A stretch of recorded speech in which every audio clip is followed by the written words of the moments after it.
নমস্কার বন্ধুরা, আমি ইন্দ্রাণী ব্যানার্জি। আইপি কুকিং চ্যানেলে তোমাদের সবাইকে স্বাগত।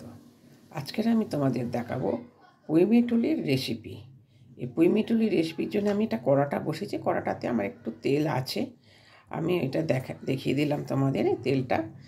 আর তার পুঁইমিটুলির জন্য আমি এখানে নিয়েছি পুঁইমিটুলি। এটাকে আমরা পুঁইমিটুলিই বলি, আবার অনেকে অনেক রকম বলে ডাকে। এটা পুঁই শাকের, এর থেকেই আবার দানা হয়, সেই দানা পেকে একটা কালার, সুন্দর কালার হয়, তার থেকেই আবার গাছ হয় পুঁই শাক। আর এখানে নিয়েছি আমি মূলো কেটে নিয়েছি, শিম নিয়েছি, বেগুন কুমড়ো নিয়েছি, বেগুন নিয়েছি, আর আলু নিয়েছি। আর দেবো আমি চিংড়ি মাছ দিয়ে করবি। চিংড়ি মাছটাতে আমি হলুদ এবং নুন সব দিয়ে নিয়েছি। আমি এবারে গ্যাসটা ধরাবো। আমি গ্যাসটা ধরিয়ে দিয়েছি, কড়াতে আমি তেলটা দিয়ে দিলাম। প্রথমে আমি চিংড়িগুলোকে খুব বেশি ভাজবো না, তাহলে শক্ত হয়ে যাবে, একটু অল্প ভেজে নেব। আমি আগেই 5 ফোড়নটা দিয়ে দিলাম ফোড়নের জন্য। কারণ এই চিংড়ির সঙ্গে ভাজা হয়ে যাবে, ফোড়নটাও হয়ে যাবে ভাজা। এবার আমি চিংড়ি কটা দিয়ে দেবো। এই পুঁইমিটুলির তরকারি আর পাতলা করে মসুর ডাল খুব ভালো লাগবে ভাতের সঙ্গে।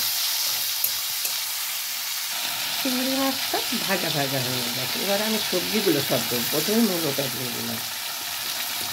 সব সবজি আমি একসঙ্গেই ভেজে নেব।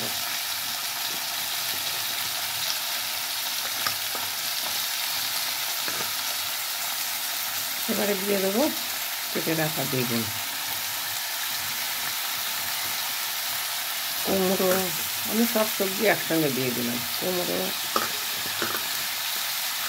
আলু, শিম।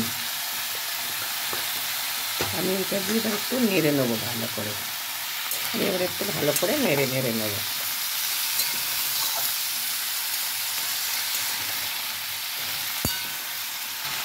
এবারে আমি দিয়ে দেবো পুঁইমিটুলি।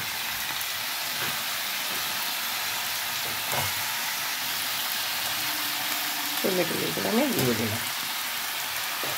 এবার আমি ভালোভাবে নাড়বো এগুলো।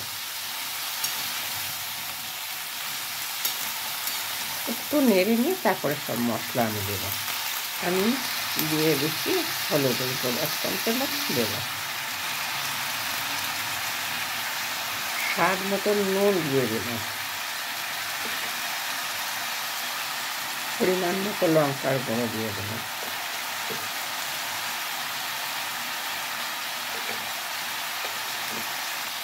দিয়ে দেবো একটু ধনিয়া গুঁড়ো।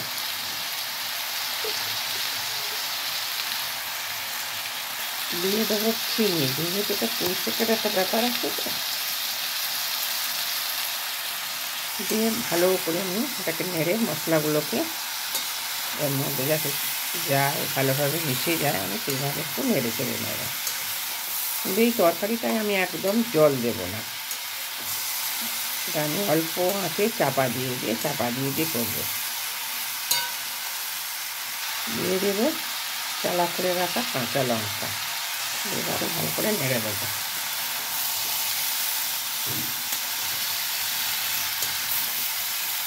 এবার একটু চাপা দিয়ে দেবো, দিয়ে আঁচটা কমিয়ে দেব।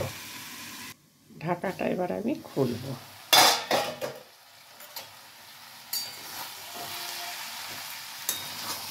ঢাকা দিয়ে দিই তরকারিটাকে করতে লাগে, ভালোভাবে মজে যাবে। তার চাপা দিয়ে আর অল্প আঁচে করলে ভালো করে নেড়ে দিলাম।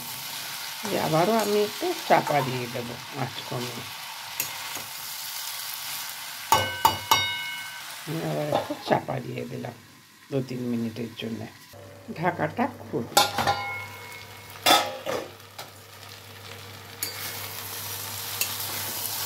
আমার হয়ে এসেছে পুঁইমিটুলির রেসিপি।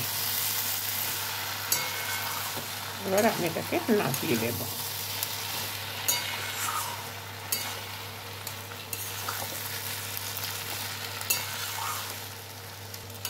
হয়ে গিয়েছে আমার পুঁইমিটুলির রেসিপি। আপনাদের নিশ্চয়ই রেসিপিটা ভালো লেগেছে, আপনারাও এইভাবেই বাড়িতে করবেন। এবার আমি এটাকে নাড়িয়ে দেব। হয়ে গিয়েছে আমার পুঁই মিটুলির রেসিপি। আশা করি রেসিপিটা আপনাদের ভালো লেগেছে। আর রেসিপিটা ভালো লাগলে আপনারা অনেক অনেক শেয়ার করবেন, লাইক করবেন, কমেন্ট করবেন, আর আমার সাথে থেকে একটা সাবস্ক্রাইব করবেন। আর আপনারা সাথে থাকলে আমি অনেক দূর এগিয়ে যেতে পারবো। নমস্কার।